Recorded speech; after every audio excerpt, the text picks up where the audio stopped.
So, welcome back. So, this is the second lecture of the game development project theory videos, and on this video we'll start to actually get started on developing games, or talking about the actual theory that goes towards making games, or is used, for example, on this course's exam. So, welcome back, and let's get to the business. So, like said, this again is aimed for the academic year of 22-23, and since we are on an anytime course, these instructions and what this lecture includes is all about is in effect throughout the year, regardless of whether you are doing this in summer or fall. However, if you for some reason happen to be watching this after this academic year has ended, and in all other occasions, keep in mind that all the deadlines and exact information details are given always on the course Moodle pages. These videos sometimes are recordings if this year's video fails or the teacher doesn't bother making up a new one. But regardless, always follow the instructions in Moodle. But this time, let's move onwards to the topic. So, today's agenda will be twofold. First, we are going to go through some fundamental aspects about game development tools. So, what types of tools usually are associated with game development work, and also what sort of tools you might want to check out if you are interested in doing a game development work in an industry. Also, we will be looking into 7 different real-life game studios and what sort of tools they are using, and what sort of things and technologies are important for the game studio. There's some differences between startups and established companies, so you also might want to consider that aspect if you are interested in working in the games industry one day. From the game development, we'll also switch to game design principles. So the task for you all on this course is to create your own game.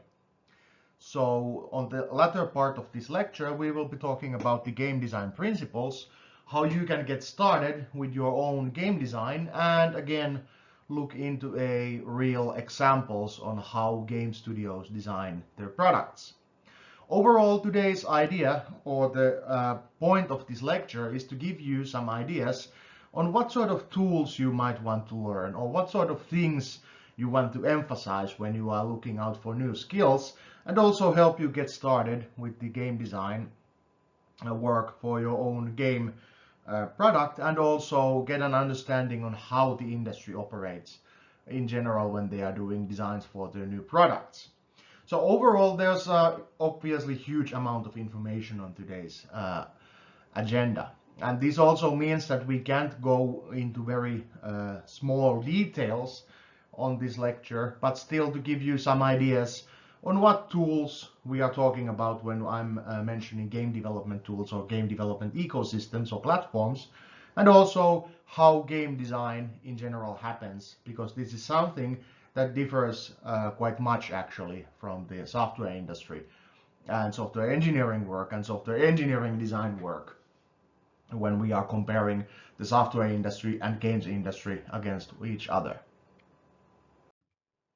So let's start with the development tools. So overall, this doesn't only include things like programming tools or things that we use to write and edit or test source code. The development tools also cover all the other things that are required for the game project to be successful. This obviously means communications tools or work divisioning tools and all the other things that are required for the game development process to happen and the game development team or the organization to function as a development team or group doing their first or the second or the end game.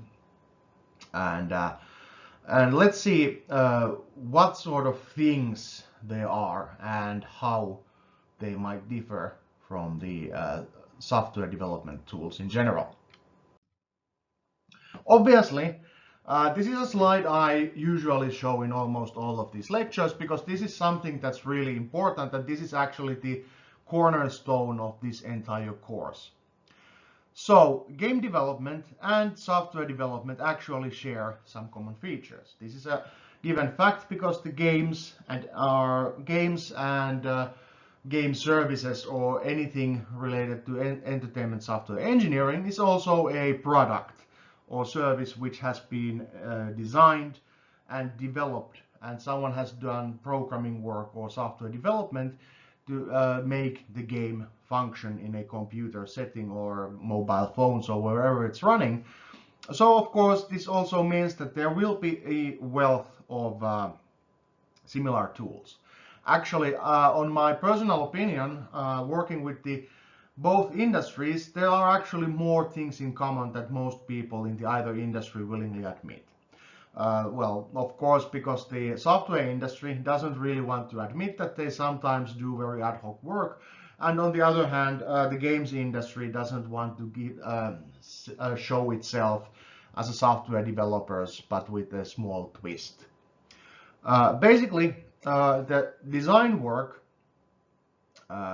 has some similarities. Of course, the game design is something that's completely different from collecting requirements for making a new service or product, but nevertheless the design work needs to happen, and the design work needs to follow the same technical restrictions as most of the software development work, because of course we are running the games in the same hardware setups or the same hardware environments than most of the software products in general.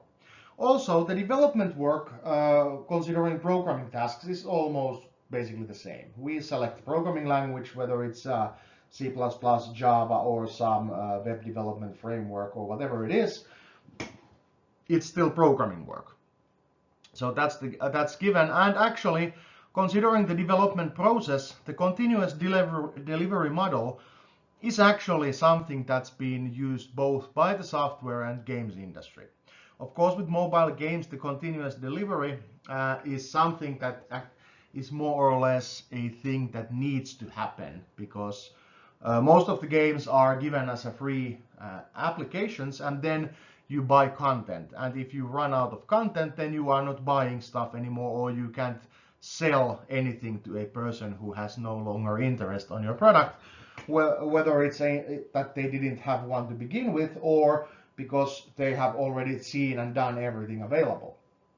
So considering that, the continuous delivery model and all the other continuous X models are actually something that's shared by both industries. The software developers are going towards that because of the software as a service thing, and also because the software systems which are in cloud can be deployed, and they can take a rollback on the bad patches or bad fixes and stuff like that. But also the game developers who inherently have to work with the mobile environments and also with the modern game consoles, or well, direct download services like Steam. This is something that can be done. If something is broken, then we can fix it, or roll back on a broken thing and make something that works instead.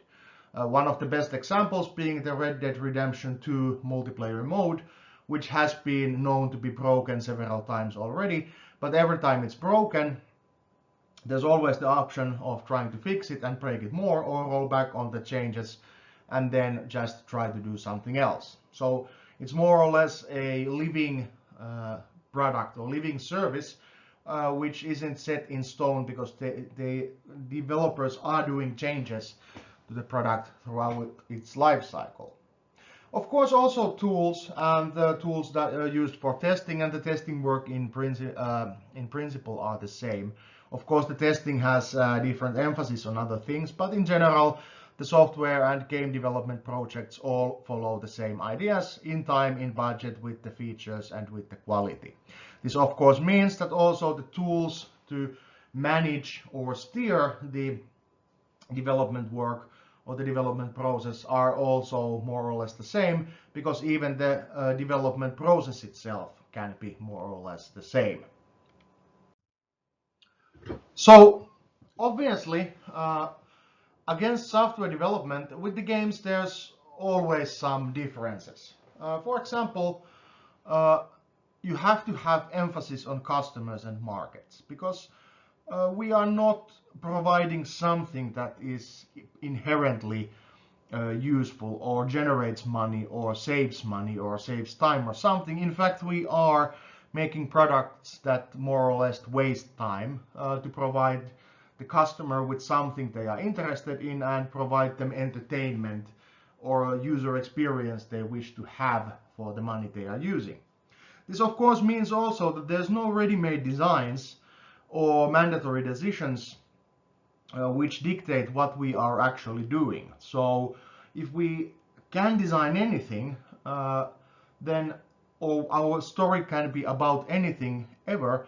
This also means that, of course, there is no set rules. For example, if you are making a web store or making a application you can use to see where the buses are and buy tickets and stuff like that, of course you have already ready-made designs and or you have some mandatory decisions that needs to happen in a certain way. But of course with games there is really not that type of things. You are not restricted by the reality in most of the time unless we are talking about technical requirements, which unfortunately still somewhat hamper the more crazier or wilder ideas. This is actually something that's also related to the design work. So of course, with the game development or game design, we have an artistic vision of what we want, whether it's the theme or the characters or whatever it is. It's actually something that can be wildly abstract or full or complete fantasy or science fiction, something that really doesn't exist or even can exist in our normal physical realm. So some designers are talking about the design work or the game development work that we are actually making dreams into reality or making dreams into interactive stories or interactive worlds where we can make things or do things and see how the environment or the world interacts with us.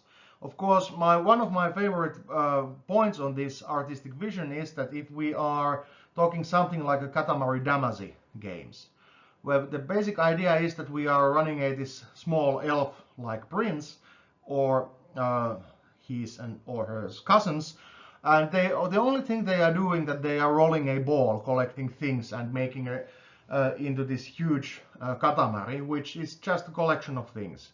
We roll over buildings, people, collect nails, even some small tools, animals, whatever. Well, at the last stages, even oceans or countries or even stars and stuff like that. So basically completely crazy fever dream, but it's actually something that was made into reality with the software development tools doing the implementation of the design ideas, which were completely crazy. But on the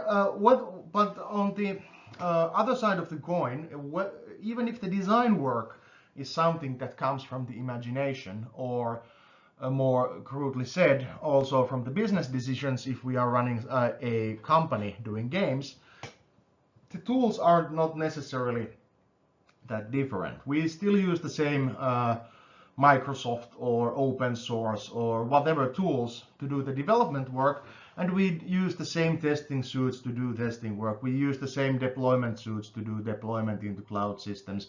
We still do the same container-based or stateless machines or stateless web services to implement all the back-end stuff, and the front-end stuff is developed with the game engine or something like that. So basically we are using the same product things to make the games than we use to make the software. And of course, even though the sound design is something that's that's very different from the software development, the sound design is something that's fairly similar, or actually the same tools that we already use, for example, in music industry, or when we are making movies or sound effects, or even something more everyday items like interactive help or interactive counters or in elevators, you get the bling and all the other sound effects implicating that something has happened. So this isn't, while sound design or sound effect design is something that's not inherently software development in a sense, it's in any way something that the people making software products or services or some types of products and services are still working with. So overall, there's also a couple of programming aspects that has emphasis on them.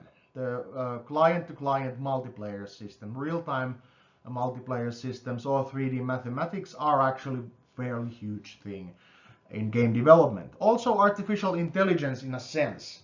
The game AI design and programming work isn't actually a real artificial intelligence in most of the cases. The system isn't capable of having an artificial thought, but it's an AI which can play the game or understands the rules enough or mimics the player enough so that it gives you an opponent which might not seem like it's cheating or using its own rules, but it's still something that you have to be able to create. And while the game AI is far away from the true AI systems or smart systems, it's still design work and programming work in artificial intelligence.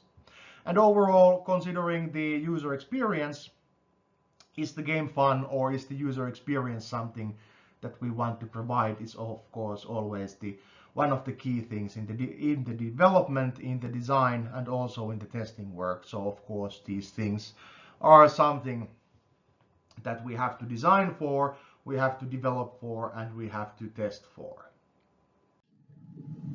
So going further into the actual question that what do you actually need to make games? The shortest possible version I've heard of this is basically a computer, a developer, and a place to sit. Because fundamentally, the games can be very simplistic computer software, products of computer software. On the other hand,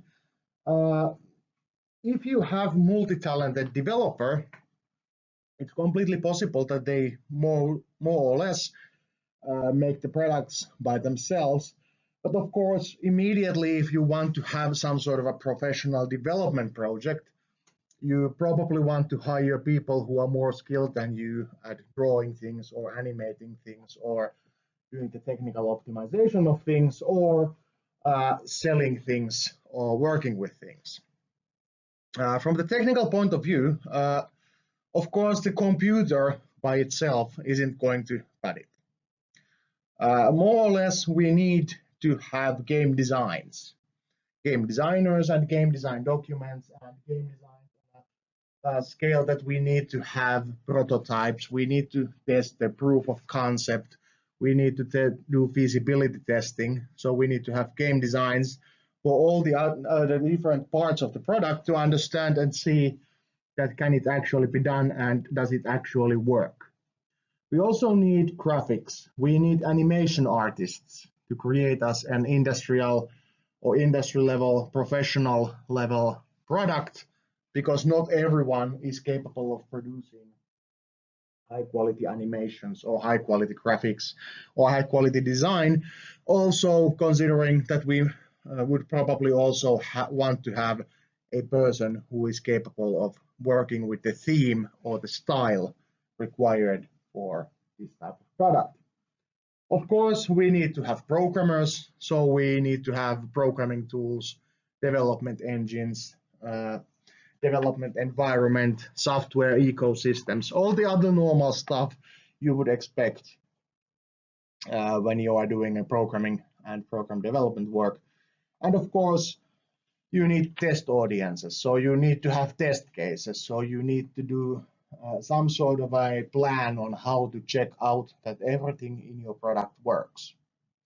Finally, of course, besides doing testing work, doing feasibility testing, doing design work and development work, writing the code, we also need other programming tools like version control tools or other management tools to ensure that we actually can work together and the team isn't actually using its resources or effort doing, for example, the same things several times. So, and understanding who is doing what and dividing the work so that everything gets done, but no redundant work is done during the project.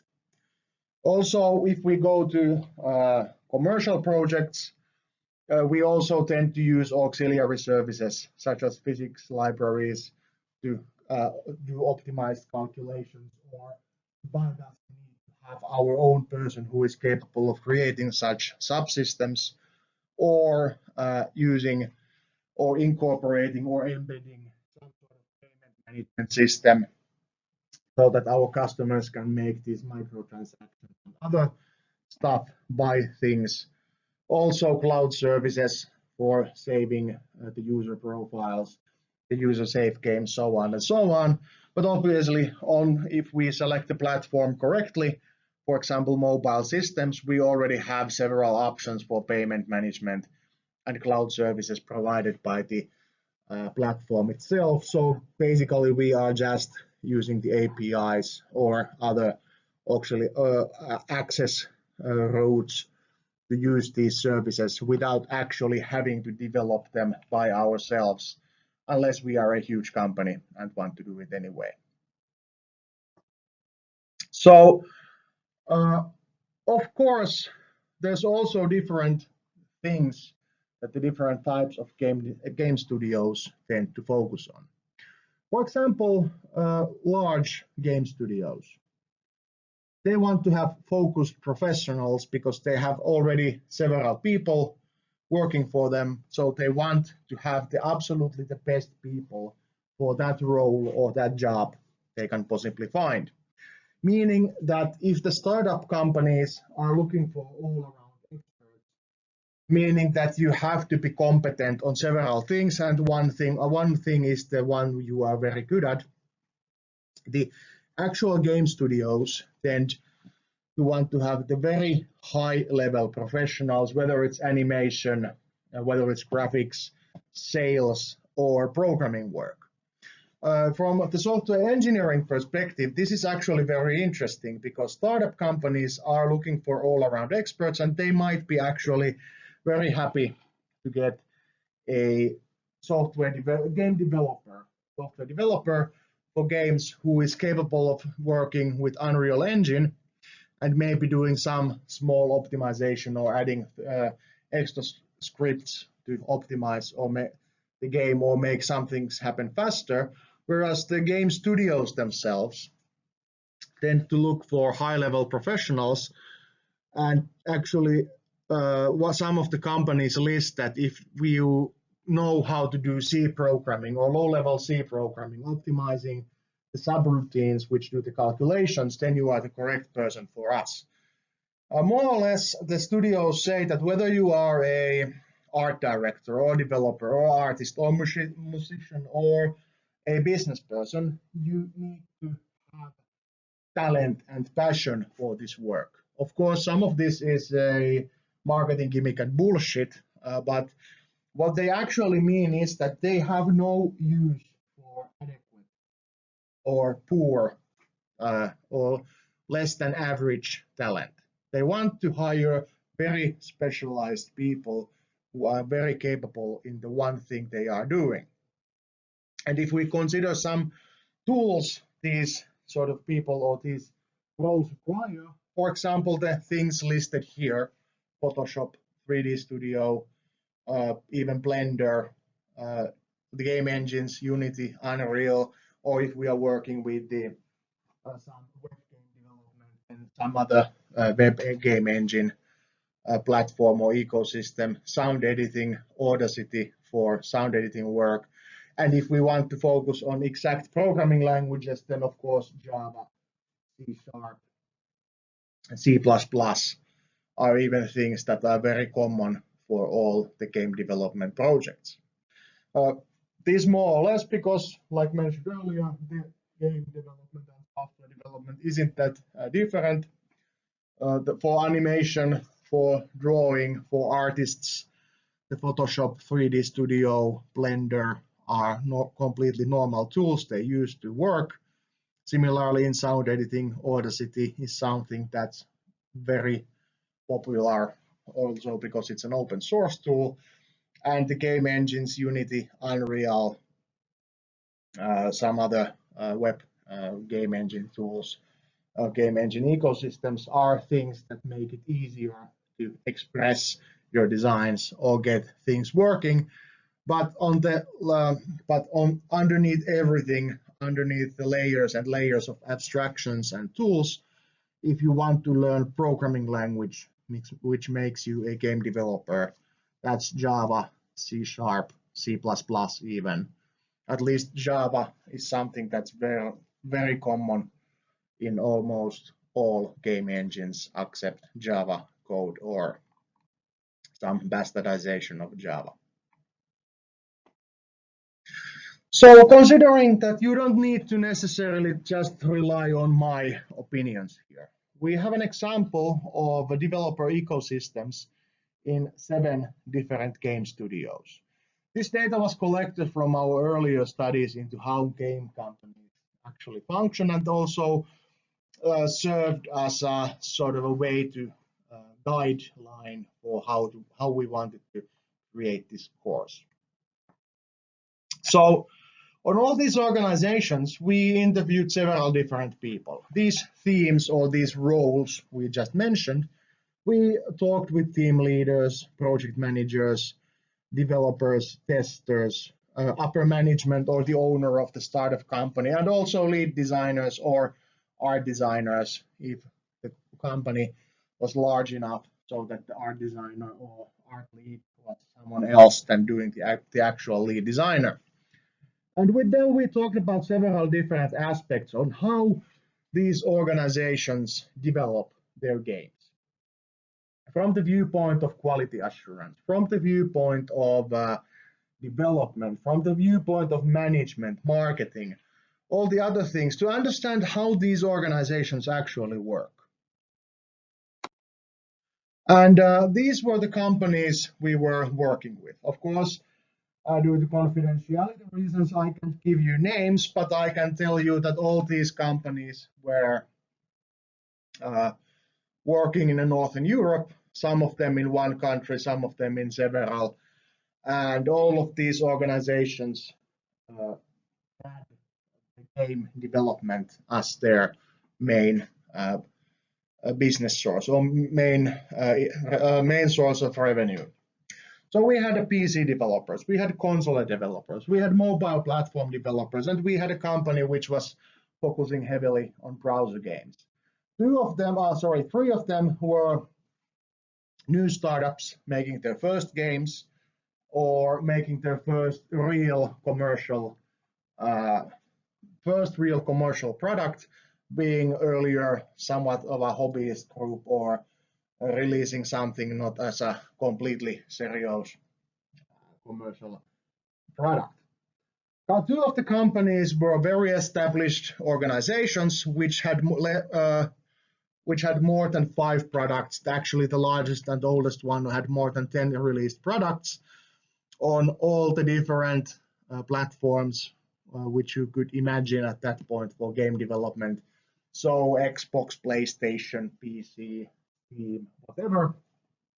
And the rest of the companies were somewhere in between. So overall, the production team sizes varied from less than 10 people, actually less than 5 people, to the largest organization having almost 50 own persons and employing over 100 people as a third-party subcontractors. So basically, huge variance of organizations. So how do these different organizations develop their software or develop their games and products? Well, one of the important observations was that actually when this interview was done, these huge omnipresent game engines were more or less a new thing. world was about to enter into the stage where some game engines like Unity or Unreal or even Havoc, which was a big thing before Unity, were dominant systems in the industry. Actually, it used to be so that the game development studios had to make their own game engines because usually the existing engines were extensible enough to use. On the other hand, most of the organizations didn't really care what the developer used. As long as it was compatible with the project, the artists, the developers, the programmers could use their own tools. Personal preference on what they want to do, as long as it's compatible with everything else we have. And usually the problems with the products, especially in the more established companies, was that actually the tools themselves were a bit restricted. There should be more extension modules so that there could be more features or ability to do better version control, for example. There's bugs in the system, in the software, meaning that when we are trying to find out what is going on, it's sometimes difficult to understand if the bug is caused by the game engine or physics library subsystem or our own programming work. So this is something that actually cost a lot of time, and in overall, the design method for the organization was usually using some sort of documents and prototypes, meaning that we test everything with prototypes and make a design based on the prototypes so that we have something that's solid, but also something that can be quickly thrown together if we want to try out a new idea. Also, most organizations had some form of actual knowledge transfer system, whether it's a management tool or just email chains or something. Most organizations had at least some form of managed communications. But of course, this is something that should be expected because it's also the same with the software developing organizations. So, what sort of tools these organizations then need? One of the important things that we understood quickly was that there's actually two phases of game development. There's the pre-production stage where we are trying out things. We are testing different ideas, we are testing different concepts, technologies, trying to find out the new best project ever. And then there's the production implementation phase where we are developing the product. So something that we have already committed to and want to make sure that it works and that it exists, and so that we can later put it available somewhere and make money out of it. So of course this means that on the first design stages, there's actually differences in what is important. For example, the development tools, they are more about doing a test graphics or putting together a test prototype. Whereas when you go into the production, it's more important to have your tools selected so that actually things function, and these sort of problems where you need to do debugging or fix bugs both from your own product and also on the third-party tools is something that shouldn't be happening anymore. Of course, this also means that if we as an organization commit to some project or some production, then it means that we also test out the different documentation and cloud services and file sharing services before we start to work. Because, for example, migrating version control services or the project repositories or ticketing services or anything into another system during the production cycle would just cost us money and be a very inefficient way of doing things. So in general, the game engines and other complex systems are used because they save time and money.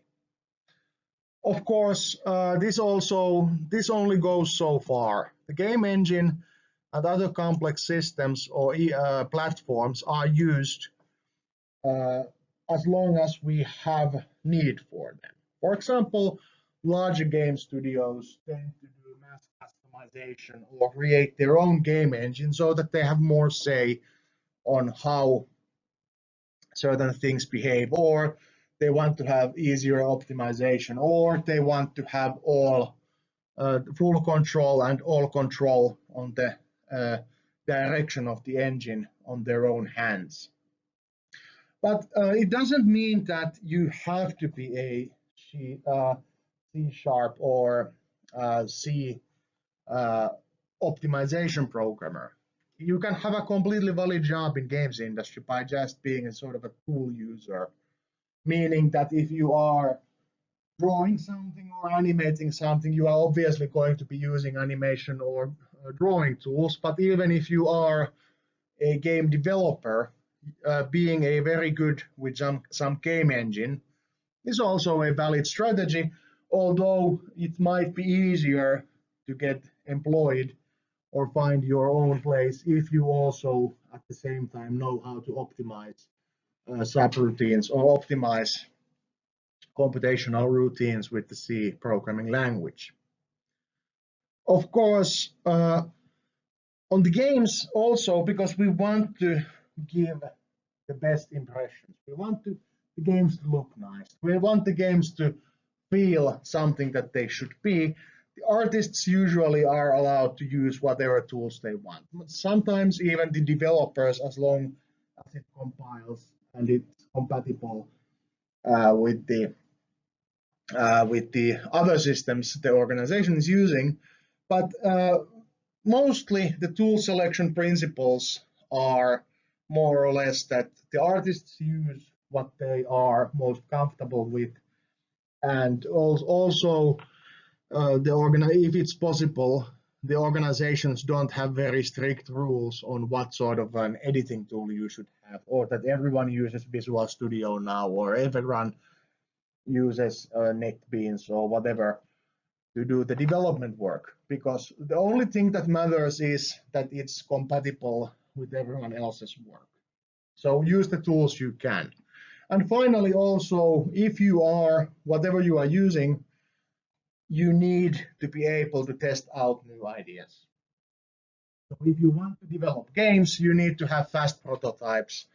And to have fast prototypes, you need to have sophisticated tools so you can test out ideas, ways to move, ways to control things, attributes, all those different things, because it's a waste of money and your time to implement something that actually isn't that funny or doesn't work or has to be cut from the end product.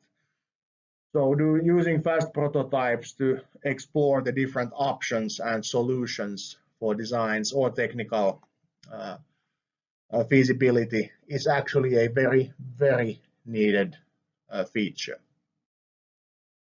Also, this in general means that if you are making a tool for game developing company or games industry, you need to have easy prototyping and ability to design while implementing.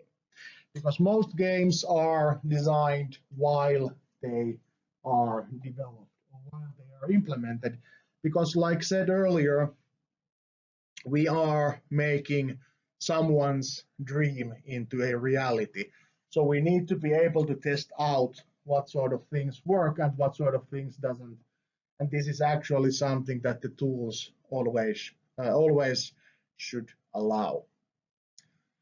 Overall, the tools that are aimed at the games industry, tools that are used by the games industry without many or much usage in the software area, the most usual problems are that there's a number of bugs then, or that the user interface design is bad and difficult, or the tool makes itself unnecessarily complicated by hiding things or showing things so that it's not very intuitive. For example, I know that Unity game engine is something that has a very poor reputation because they keep changing things, and it's actually almost impossible to use at some stages because the things move around so much that even during one development cycle of 6 months, developing one game, mobile game from start to finish, the Unity game engine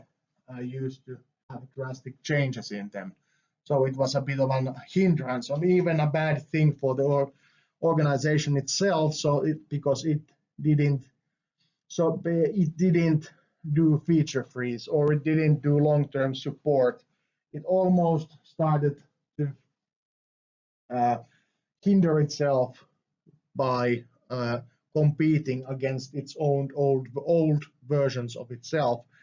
And for example, on this particular course, the Unity engine was used in more prominent role, but because it kept changing and changing and changing, meaning that for every year, all the demonstrations, all the examples, all the other things were broken because things had changed. And this is something that irritated me, but you can imagine how this irritates someone who is actually working for a game studio and trying to make a professional game out of it. So many organizations also aren't that large. Even if we are talking about huge organizations which had tens and counting subcontractors, hundreds of people working for them, there was a small project management tool usage here and there, but usually the teams are small enough that the formal work divisioning tools, ticketing systems, these sort of things aren't necessarily needed. The teams are organized in a ways that there's teams responsible for different things, and they do their own thing. And when they get that thing done, then they compare and try to integrate things into each other. And overall, as this is very important observation for you. So before about 2010, most game developing studios were actually developing also their own engines because there were no universal or well tailorable engines available anywhere. But this is something that has ceased to exist. But on the other hand, if you are a large game studio which needs to push the envelope further and further and further and make innovation happen, these people actually do need to do programming work, not game development with some engine. So if you are a software engineer who has good skills on C, C++ programming, understanding of how low-level systems, for example, based on Unix and system programming work, then you actually are already a person who has a skill set which is very valuable to the games industry. So this also is something that might surprise some of the people. If you are a very good C programmer, you actually are very attractive to some game studio companies. So that's for the software development tools or software development skills, more or less. So let's take a look into the basics of game design. This is something that we already touched upon a bit on the earlier lecture last week, but let's look through some couple of other pointers to get you started on how to design your own games or how to get started with your own game design ideas. So first of all, this is something that I really need to emphasize for you. If you cannot express your great idea with the maximum of 3 slides and 5 minutes, it is a bad idea. This is something that was told to me by one of the lead designers of a game series which went to sell platinum in Asia, so I guess that person actually knows what they are talking about. But this is actually a very good summary or rule of thumb if you are designing something, especially considering that on this course we want to keep the design simple and neat because we don't have that much time or resources to do these things anyway. So unless you can express your idea with maximum of 3 slides and 5 minutes, then you might want to revisit or rethink your idea. Also, if we go into the real world, there is a notation that sometimes a stupidly simplistic idea is something that works very well, whereas something that sounds very interesting and sounds very engaging is actually quite boring and bad. So this also is something, is also a reason why the prototyping approaches are used. Of course, you need to start with an idea which is easy to explain and simple to show, but also you need to test out things beforehand, because sometimes boring ideas make great games and great ideas make boring games, and that's just something that's a fact of life. So, how do we then design the games? Well, considering these organizations I just mentioned, these 7 game studios, combined them have something like 30 commercial products with them. So there has been several times when the game design process has been followed through. Unfortunately, there is no silver bullet here. Most game designs are actually just concepts that just came out of someone's imaginations. Some individual came up with an idea, or some team worked in a pitching contest, or some other way came up with a plan based on media trend, joke, some concept, consider that this might be interesting. This is how most of the game designs actually happen. Someone gets an idea, makes a prototype or a small pitching deck, a couple of concept art graphs, and there you have it. So basically, if you don't have any way or any idea on how to get started, you might want to consider, how do I make a game? How do I make a funny game? How do I make exciting thing, or something that's new, novel, interesting, or something that works against the user expectations so that it's actually something that gives us the look and feel of the game.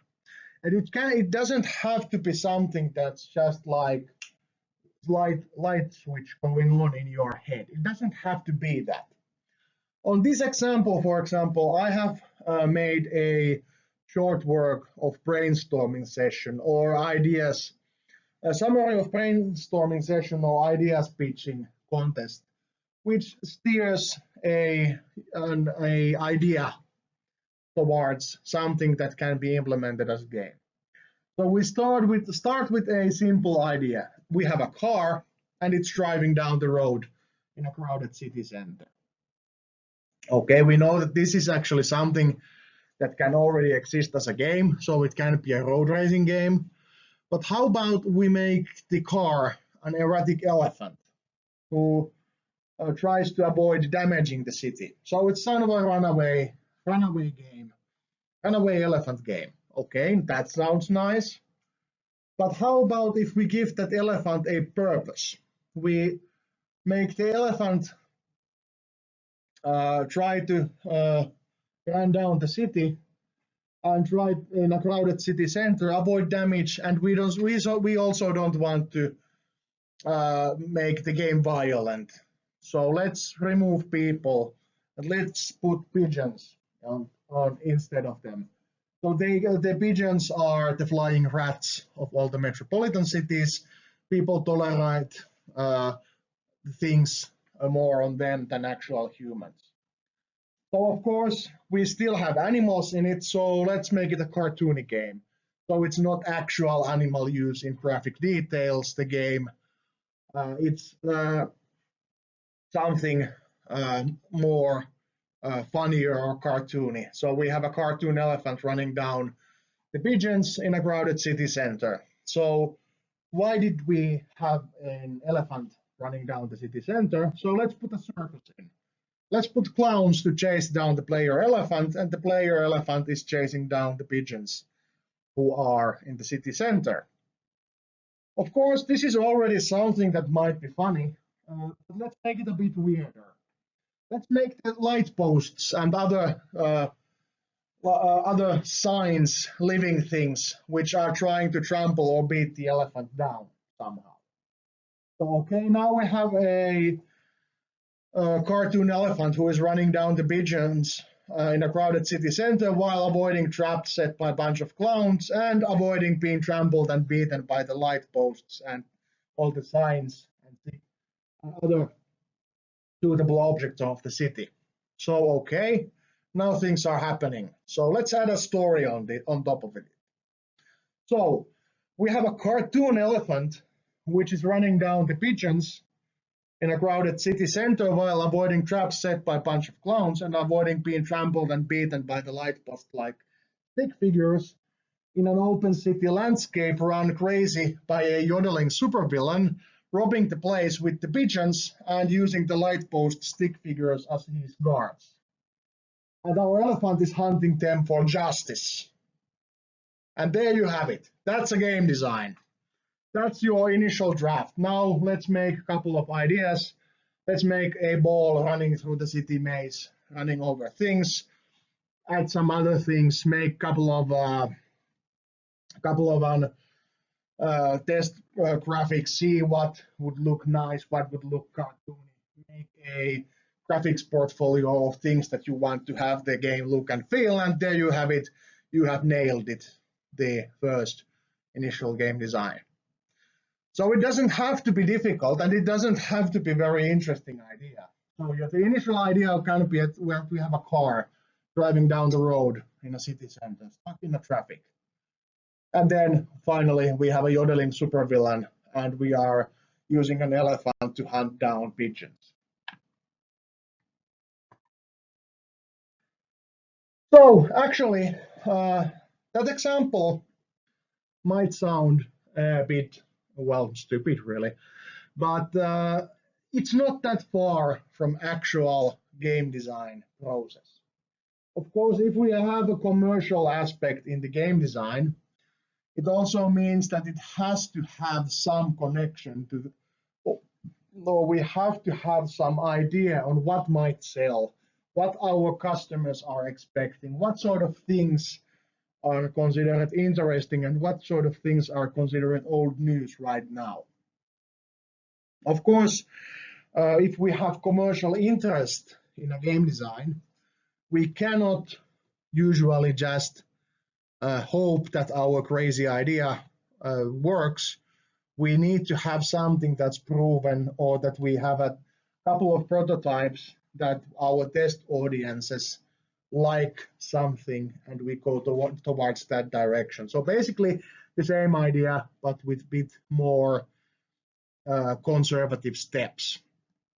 Of course, considering the games industry, what's today's super hit is tomorrow's old news. So of course, new ideas are always welcome, but of course, realistically, the game studios are not that liberal and wild with their ideas. You tend to copy your competition or tend to follow the similar paths and similar ideas. So you come up with the similar types of products because they all not only because they are easy to make, but because they seem to sell. They ensure that you have a certain audience, and it's not a gamble to create such a product. Well, it is, but not as much of a gamble. But of course, this being a university course, and we don't have monetary assets considered here, well, not besides the game design plan anyway, I'd hardly recommend and encourage you to use the go crazy design principle. So make something that's funny, that's something that's new, that's novel. Don't make a 15th rollerball with a small changes in theme. try to do something completely crazy and bonkers, because that's also some way that you can enjoy this course more. Make some designs that are actually new and interesting and novel, because you can continue with that idea, or you can continue with these sort of approaches later on, and you have the entire rest of your life to design the Wall of Call of Medal of Honor of Duty of Justice 15 games. And of course, considering this from the perspective of real life, of course, if we have to design a real product, especially if we are a startup, we have to go with what pays, what makes us money, what's most likely to reach our target audience, and if we make it well enough, feel just liked enough. And then when we have some success underneath our in our portfolio or in our existing product catalog, then we might start to do our own things and different things. Of course, there's a couple of more small differences on the game design and software design, which are worthwhile to mention. Of course, game developers are, or they consider themselves to work in a creative industry.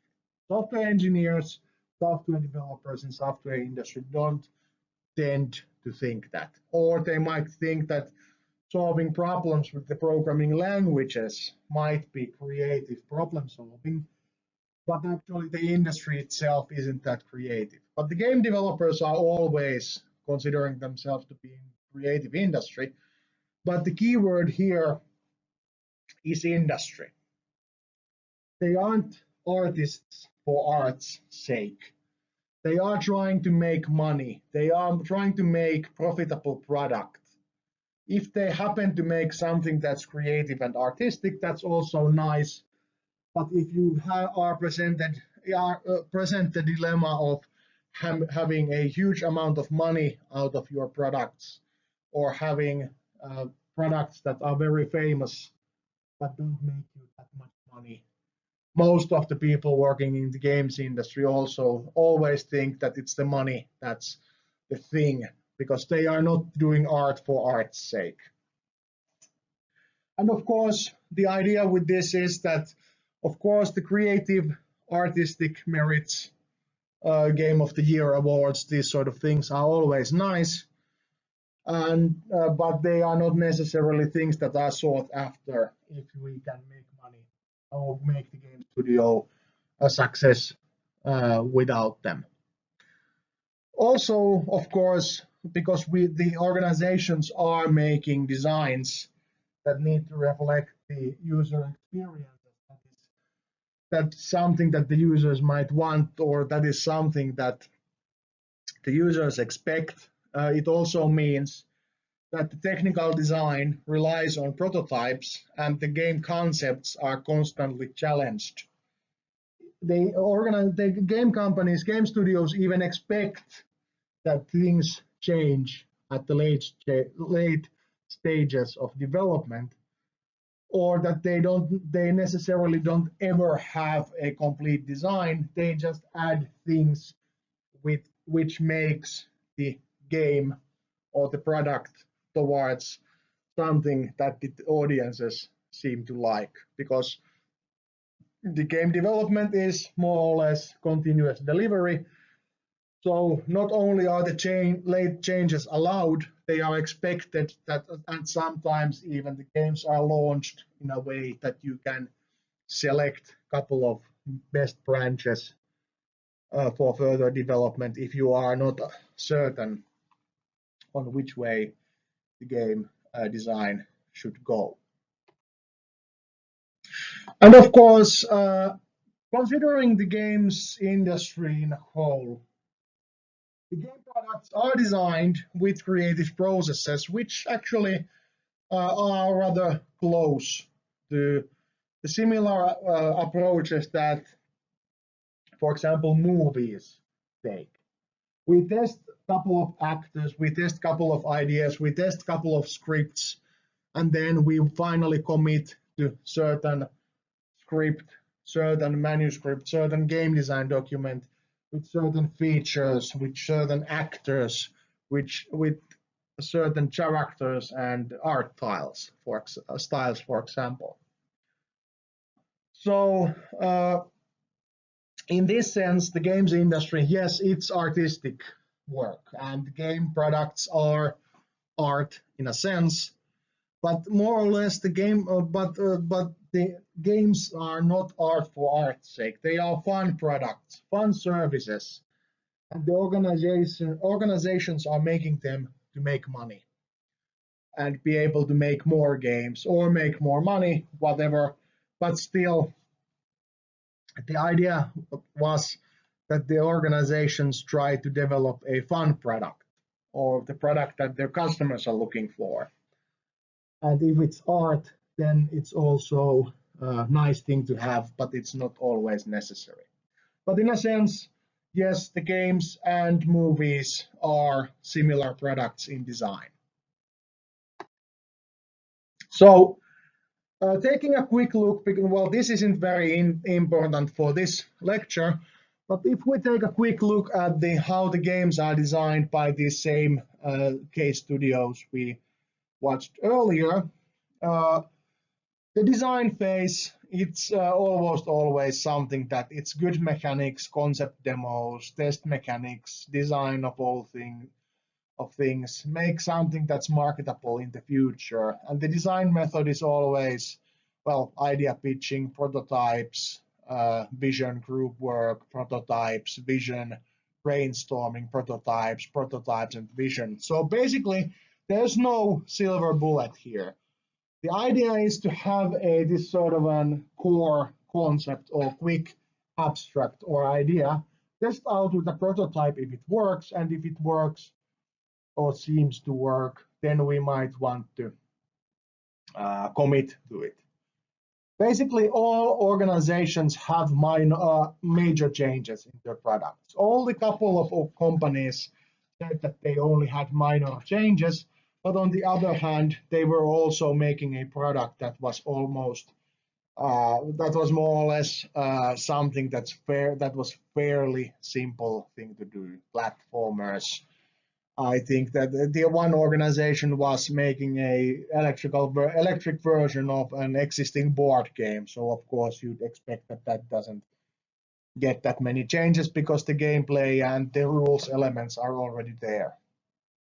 So basically, also who designs your game is, well, usually the company has a lead designer, or it's the producer who is also the project manager in a smaller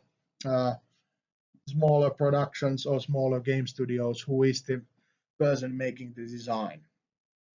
And of course, all organizations more or less are going with the money if they have to select if they want to innovate or if they want to have money. So basically, it means that if we are talking about commercial game development, we are also talking about the situation where we need to really understand who our customers are, what sort of products do they want, what sort of games do they expect, what sort of things interest them. Of course, there's several places in the history where this has gone wrong.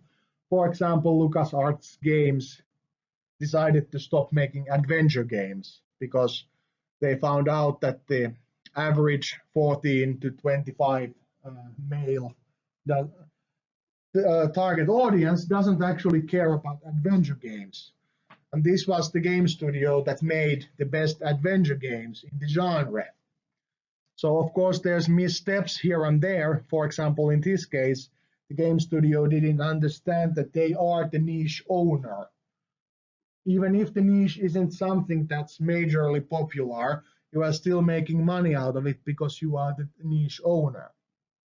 But of course, this is more or less marketing things. But if we look for the sources of innovation here, well, movies, trends, success stories, prior experiences, old games, TV, books, prior experiences, competition analysis. So basically, there is a saying that the biggest or the greatest form of flattery is stealing someone else's work. So basically, the game designs in a commercial design work has to rely on something that probably sells or something that has known qualities in it.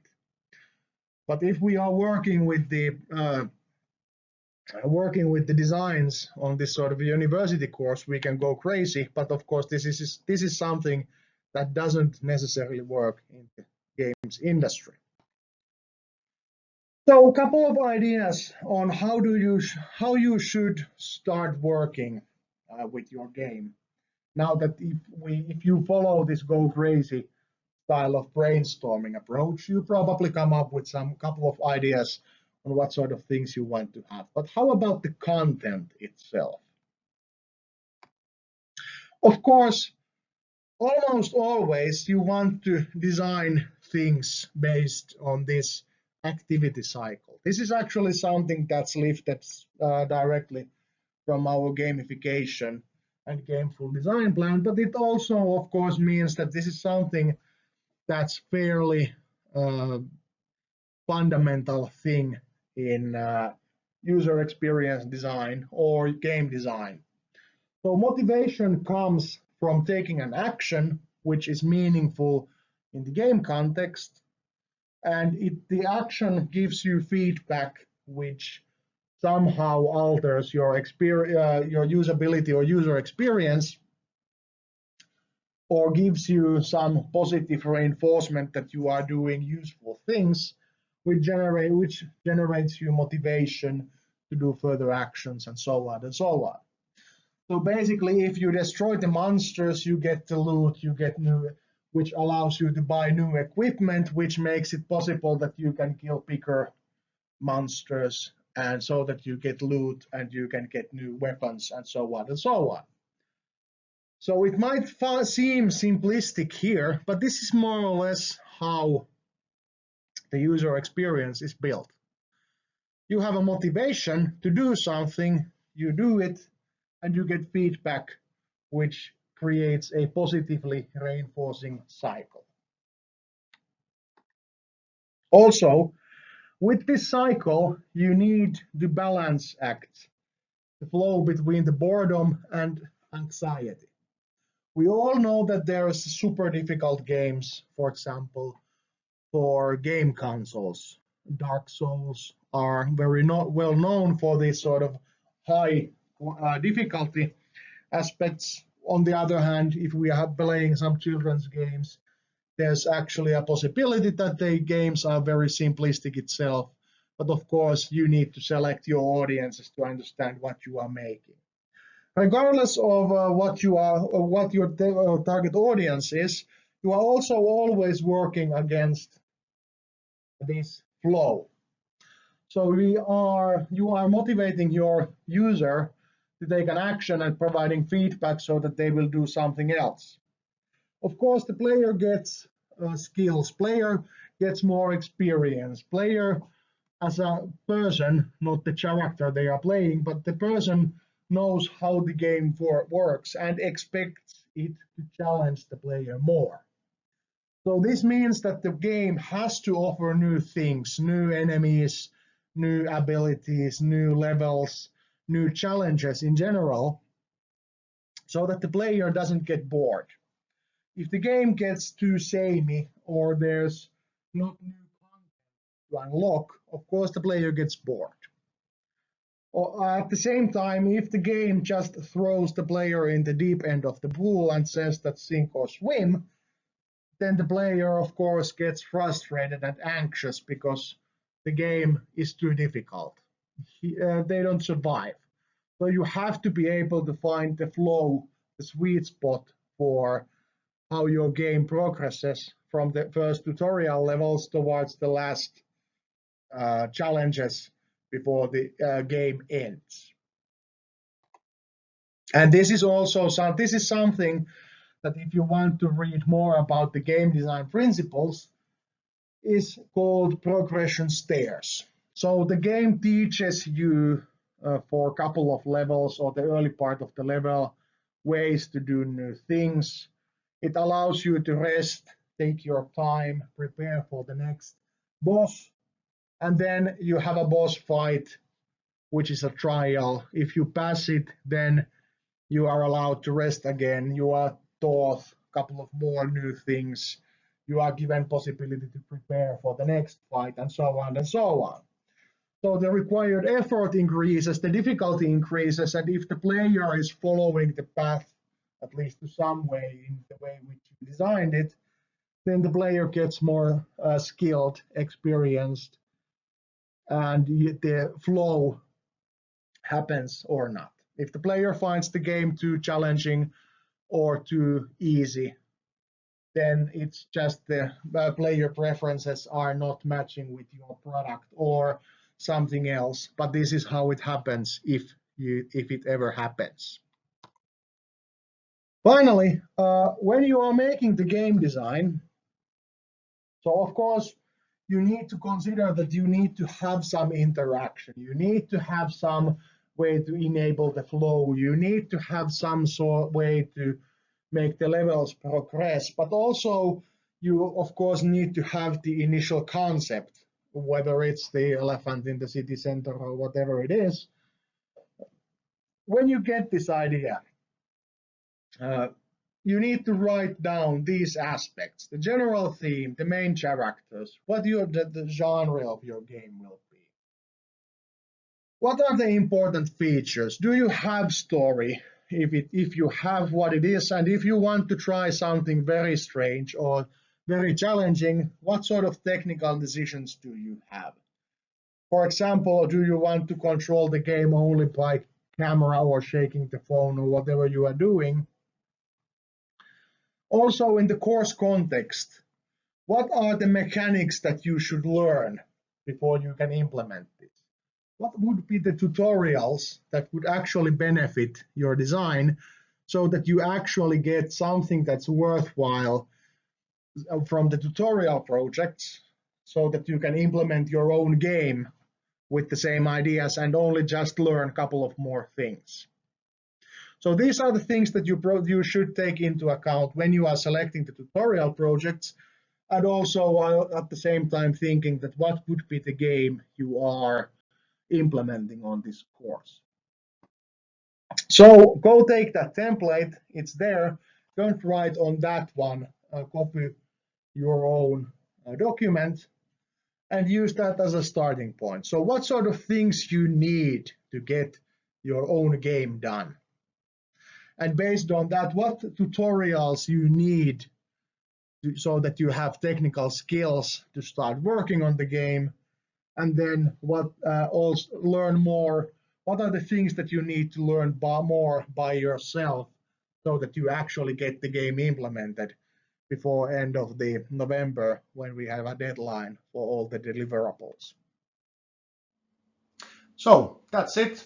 This is everything about game design, everything about what tools we have. So with this lecture, with these materials, you are set with the first theory lecture, which we are going to be assessing in the exam.